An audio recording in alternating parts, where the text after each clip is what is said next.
afternoon, and welcome to this week's episode of What If You Could. Brian Searcy, your host, and I'm extremely excited today to have Camee Ponder, the Director of Education for Texas Title University. They've got 7 different offices across the Metroplex. I've been to one of them in Fort Worth. But just to remind everybody, what if you could today? That's what we're going to talk about with Camee as we learn about her, we learn about Texas Title University and Texas Title. But what if you could started with Main Street Pilot, trying to solve the divisiveness in our country today. So we started out by just asking ourselves, what if you could? And then that turned into the development of content, that turned into programs, that turned into figuring out how to solve the 6 barriers to teach personal skills and how to allow people the opportunity to learn how to make decisions again that are honorable and respectful. So that's how it all got started. So, but Camee, welcome today to the show. Thank you very much. So let's start off by you telling us a little bit about Camee. Let's see. I was born in New Mexico and worked for my grandma in Albuquerque. She owned a Remax. So that's kind of how I got my first taste of real estate. I was her assistant. She was very successful. And it's also where I learned the value of education in real estate. So at that time, Remax was really the standard for traditional brokerage. And so it wasn't so much, you didn't go there to learn, you just went there to do your business. And she, being a Southern lady, she was the broker that always was out of her office, always helping people, answering their questions. So that's kind of where I learned the importance of education in real estate. So after I graduated high school, I went to Texas Tech and got Red Raider. Yes, guns up, and got a business degree. And I was not going to do anything in real estate, right? Gotcha. So my first job out of college was in the human resource department at the Mayo Clinic in Scottsdale, Arizona. And so that had to be pretty exciting, though. It was. That was a cool experience, especially when you do ever go to Lubbock, you'll understand the importance of how much different that was. So I worked there for a while and decided that it wasn't exactly what I was looking for. It wasn't my passion. And so I decided that I'd go back to school. So I moved back to Lubbock, which was also another change. And I ended up not going back to school. I ended up getting my real estate license. Gotcha. So that's kind of where that started. So, and then just through course of career, I've transitioned to Fort Worth. But then when you were in Lubbock, then that first job in real estate, that's kind of where you got your start in education as well. Tell us a little bit about that. You built a program for like 100 realtors or something like that? That was the second part. Okay, gotcha. So the first part, I sold real estate as an agent for 6 years. Okay. And I had one of those just phenomenal leaders that just really poured into us the importance of going to leadership trainings. She gave us books. We had mastermind with her every Friday, which that's a huge treat for an agent to get that much quality time with their team leader. So she really just developed us. And it's funny, out of that mastermind group that she created, every single one of us went into leadership in some sort of fashion in Keller Williams, outside of Keller Williams. So after selling real estate for a while and being part of the leadership, they have an agent leadership council. So you really, when you get on that platform, you're kind of exposed to more Keller Williams outside of your market center. And the Fort Worth office was looking for what's called a productivity coach. So you take a brand new agent and you put them through a course in programming and coaching with you till they reach a certain amount of production. And then they graduate and they're on their own, essentially. And so they were looking for that role, and they reached out to me and through interviewing process. And I mean, you have to do that. I mean, it's hard. You have to take personality tests to make sure that you're the right person for that seat on the bus. And so after I did that, I moved to Fort Worth, took the job, and that's where I helped. We helped 100 agents in 2 years. Gotcha. So. It's interesting that you bring up having to take personality tests. That's one of the things that we always do with our programs after a certain age. Now, we don't give it to 4th graders. Correct. Yeah. But after a certain age, we start to do that because it's important with how you're going to communicate with who your end user is, who the client is. Yeah. And we're also finding that those personality tests are potentially going more and more to introverts because more and more people are spending less time communicating with each other. May not truly be that they're an introvert, but they're at least self-identifying as an introvert. So it's very, very interesting, and it's driving a lot of dynamics on how he communicates. So that was just very interesting that you brought that up. So you came to Fort Worth, and tell me about how you got to Texas Title. So our current president right now was an owner of another title company at the time. And he was looking to kind of disrupt the market. title companies are regulated by the state, so we can't change our fees. We can't encourage people to come through financial gains. And so you always have the customer service aspect. But I can tell you we have great customer service, and then Bob down the street can tell you that they have great customer service. So we really had to figure out a way to stand out. How could we really truly serve the real estate community? And so with talking with Chris over the course of 6 months, we came up with the idea of having an education platform. And right about that time that I joined First Western, he was selling First Western. And so it was a great transition time to go to work for Bob Carlson and Claude Rich at Texas Title. So, and it was something that they were looking forward to a disruption in the marketplace. And then when you went to work for Texas Title, you went right into the educational piece, is that correct? Yes, uh-huh. So that then, as part of your entry into Texas Title, you're now the director for Texas Title University. Mm-hmm. So that's that educational piece that you're talking about, right? Tell me a little bit about that. So we'll go backwards for a second. When I was a real estate agent in Lubbock, there were 6 title companies. Okay. So in Lubbock? In Lubbock. Okay. And so I ended up closing. My closer became my closer because he helped me with my first deal, right?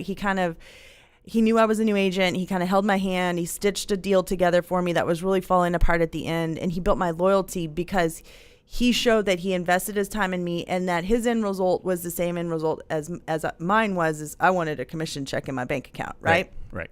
So Greg Niola was my closer. Still, if I ever went back to Lubbock and sold real estate, he'd be my closer there too. In fact, when I go to Texas Tech games, his tailgate's the first place I go. There you go. Right? There you go.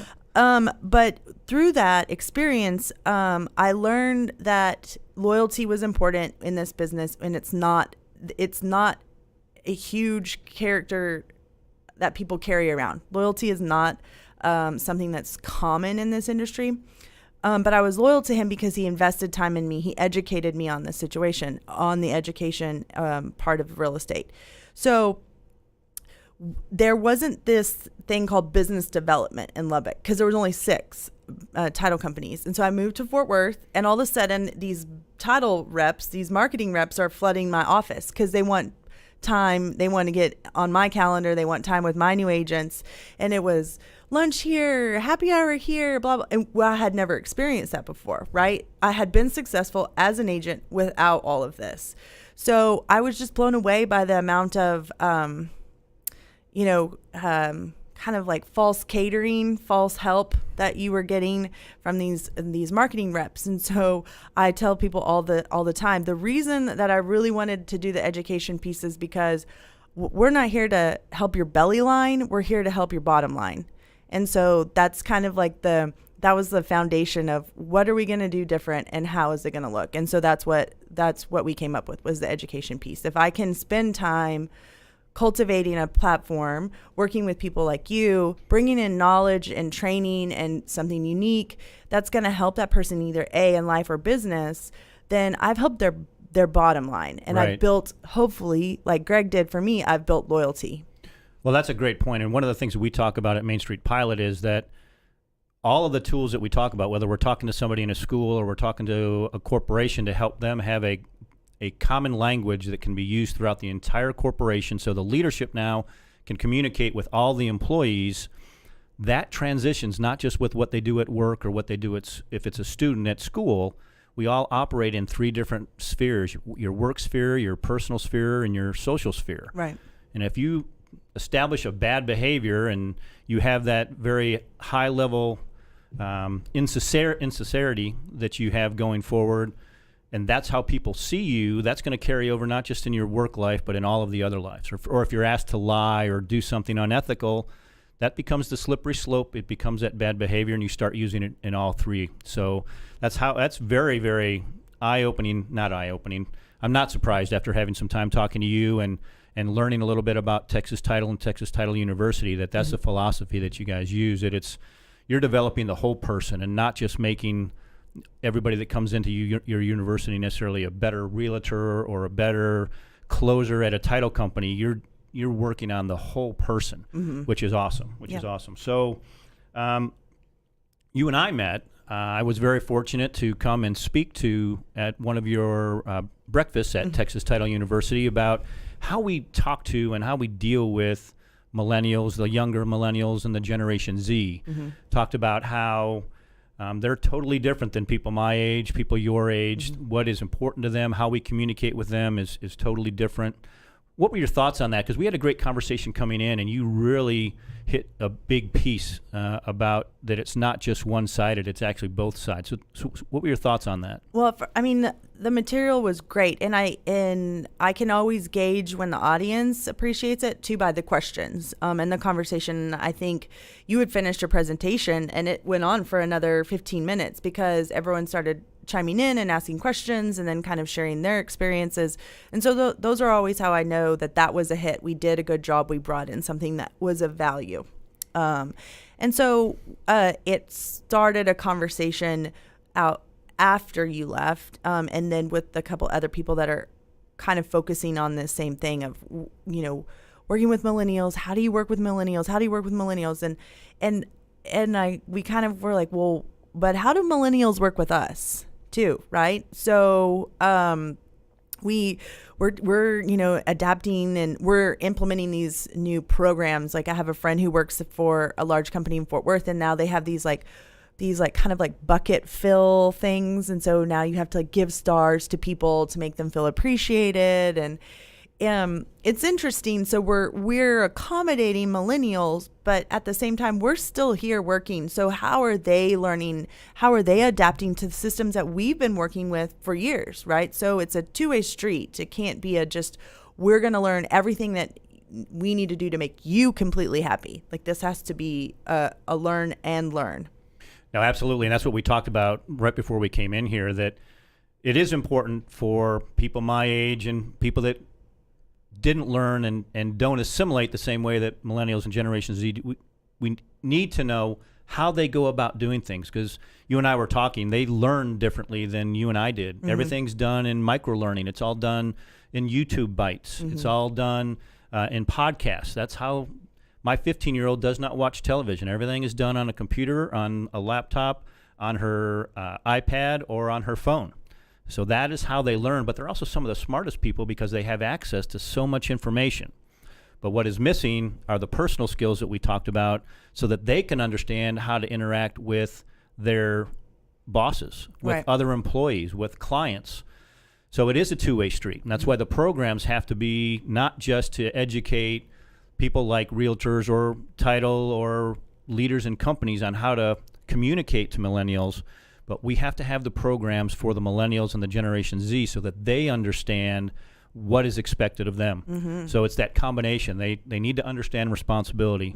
They need to understand how to do conflict resolution, how to solve problems, how to negotiate, how to think critically. All of these are key things. It's interesting, and I take the statistic that I'm about to tell you, and I carry it across most of Generation Z millennials, and really with what's going on out there today is the Gettner Institute says that 81% of kids in high school are bullied. That's a huge number. Wow. It was a lot less than that when I went to school, but I will tell you that I don't believe that number truly is 81%. There is a higher number of people that are bullied today, and when people are bullied today, it's totally different than when you and I went to school, when there wasn't social media. If bullying took place, 5 or 10 people knew about it. Sometimes it was taken care of one-on-one. Sometimes a teacher got involved, but the whole school didn't know about it. The whole community didn't know about it. So that is a big difference today. But I think what's happening is, in that 81% that's rolled up, is that there's a lot of young people that think they're being bullied because somebody said something that they didn't like. So it's transitioning to that. So that goes back to your point about why we can't just educate older men and women about how to communicate with Generation Z and how they do their business and how they go about things. But we've got to work on giving these skills back to these young men and women, because if we don't do that, we're going to have to spend all of our time trying to train them, or, to your point, being forced to coddle to potentially what they need or they want, and we're not going to have a workforce that is going to allow us to stay successful in companies or in our country. So that's why this is great conversation. I always get so passionate about it. I want to know what those other 19% are doing. Right? Like, who are they? And we need to be talking to them. Absolutely. They seem a little thick-skinned and leadership material. No, I'm just kidding. No, that's actually a valid point. Yeah. No, I think that it's a downhill spiral if you don't. So we talked about this in my class, or in your class at the breakfast group. You know, they like to make their own decisions, yet they search for the advice, right? So right. What are we going to do when there's no one to give them advice anymore? Or we've all been muted and silenced and told, oh, well, that's not how we do it, so be sensitive to them. Well, then we're not really being authentic and we're not giving them good advice. So they have to learn that not everything that comes out of someone's mouth is going to be with a participation ribbon attached to it. And I hate that they get that label too, right? That they always have a participation ribbon, because I know so many millennials that I think my favorite quality of a millennial is their need to make a difference, right? They live with purpose. That's super awesome. That's a great way to live a life. But they also need those personal skills too. So, I mean, it's just kind of it's like a dog chasing its tail. It's like, which do you fix first, right? Well, and we've transitioned from leaders and managers to tell somebody what to do. Now, not only do you have to give them the guidance of what you want accomplished, you have to establish the curbs, if you will, for them to stay within, but then you have to be an advocate, and you have to guide them, not tell them. You have to guide them to get to where they need to be, but you also have to have a little bit of a backbone and make sure that they understand that they have to be responsible. Make sure that they understand that I'm not going to tell you everything. You've got to do some critical thinking. You've got to solve some problems, and if you don't have those skills, we're going to give you some tools to get there. But if you can't get there, then we're going to have to take a look at whether you're going to be productive in our company. Right. And ideally, we introduce these skills early enough now and get them out there that we can reinstitute the learning of these skills, so when they're coming out of college or coming out of a tech school or getting that first job, they're not having to learn it then. They've already got these skills, which would be, that is the romantic vision that I have with what Main Street Pilot's trying to do. So one of the things that we discussed was how traditional training sometimes, especially when you're talking to the millennials and Generation Z, may not always work, because they have some of these bad behaviors, or they've established these behaviors because they're on their phone all the time, and a number of other things. So the change is to take a lot of these key things that they need to learn: ethics, the law, how to interact with clients, how to interact with people in the title company, how to do all these different things. Establishing all of that knowledge now, instead of it being a traditional course, take it out over the course of the year so you're establishing a good behavior. I like to talk about leadership, personal skills, decision making. All of these skills are perishable skills. If you don't work on them, it's not going to do any good. Right. You know, you can't just read a book and then expect that all that knowledge transferred and I'm going to use it every single day. So, and that's kind of the focus that Main Street Pilot has. We talked about that, and I think you kind of had some thoughts on that. About continuing this conversation, I think it's great. I think that you've hit on a good topic that isn't taught a lot, especially in real estate, right? They go to take their pre-licensing. It consists of contracts, and it consists of, marketing, and but they're missing that personal growth component. And so this would be that personal growth component in micro doses, right? The quick podcast, and I think it's a huge opportunity that can be seized, especially right now, because technology is taking away so much of the personal part of real estate, right? Like there's companies out there that are trying to create a situation where a real estate agent is not needed at all, right? So, and they'll be able to succeed in that if all the realtors are essentially just robots and zombies anyway. So we have to protect that. And that comes with, how do you handle conflict resolution? When you're knee deep in a negotiation with a contract, you can't get emotional, right? Like you have to be thinking of your party that you're representing at the time, and your emotions or your sensitivity can't come into play at that time. And and I mean, gosh, that was hard for me to learn and master. I can't imagine if I had been any more sensitive than I was already, you know? So I think that the personal skills is absolutely, it has to come into play, or else real estate agents will expire. Yeah, 85% of success is based on that. That's a statistics that is out there. The other interesting thing that I'm very successful when I talk to leaders in corporations about is many of them have already established how they do their mentoring, and they have good programs to do that. But it doesn't filter down to all of the employees. And when I coach leaders in companies, I talk to them about how to make sure that message is consistent, and how on a regular basis you're talking to your first and second line leaders, and then making sure that they're doing the same thing. One of the very powerful parts of having a continuous program that has at least one micro-learning opportunity every single week is you give all those leaders an opportunity to have a topic to talk to all their people about every single week. So it focuses them to talk about ethics, or it focuses them to talk about the law, or how to deal with negotiations. See the interaction that they have with the folks that are part of their team, and help them all grow. I had some great advice the first time I commanded in the Air Force, and that was to make sure that you didn't, at a staff meeting every week, just tell people what they were supposed to do. The big portion and the responsibility of the commander in that meeting was to mentor the people that work for them, and then ensure that they mentor their people. And when I first started doing it, it was difficult to try to think about, okay, what am I going to do? What's this process going to be? And that's why the micro-learning that's part of the programs that we have is so powerful, because it gives the leader an opportunity in that avenue to continue that. So very, very excited about the opportunity to have continued conversations.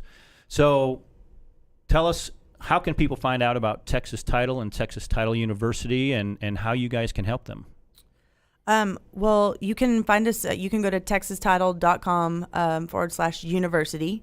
Or we have Texas Title DFW on Facebook. And so on our website, you can find out what classes we're offering in what location. And then also on the Facebook, or you can email me, which is cponder@texastitle.com, and I can add you to our email list. That way they're up to speed with what we're doing. And then of course we have our Tuesday morning speaker series, which is what you were a part of. And that takes place in our Fort Worth office. And that was more of a, we wanted to bring the community into our office, something of value, something that when the real estate agent left, they were a better person for having attended, right? So one example would be your presentation. So you talked about working with or establishing a relationship with millennials. And then we have a gentleman from the North Texas Transportation Committee coming, and he's going to talk about Mobility 2045. And so they've put together a plan for our public transportation up till 2045, because we're growing, right? So we're always trying to figure out like ways to bring the community into our office, so that the real estate agent could go out with one more tool in their toolbox when they meet with their clients. Like, hey, I met this gentleman and he told me all about millennials, and I met this guy and he told me all about transportation. And so now they're better off knowing than before they arrived. So yeah, that's how they can reach us. Well, that's awesome. And I just want to close by saying that Texas Title started with one office, and now you have 7. You're throughout the entire Metroplex. And I think what we've been able to let people know today is that Texas Title is not just an organization that wants to close houses. You're out there to help the entire process. You want to make the people that work at Texas Title, that all the realtors that you come in contact with, the best that they can be, so that the end user, the person buying or selling the house, gets the best representation that they can. Right. And that's what your focus is. It's that bottom line. It's taking care of the total picture. And I was very excited and very it was awesome to see that that's what you guys are doing at Texas Title. And I just want to thank you for being on the show today. Thank you. And everyone, thank you for listening to Camee today. She did an amazing job. We learned a lot about Texas Title, but about education and how important it is in the real estate environment. I'm Brian Searcy, your host of What If You Could, and I will see you 2 weeks from today. Thank you very much.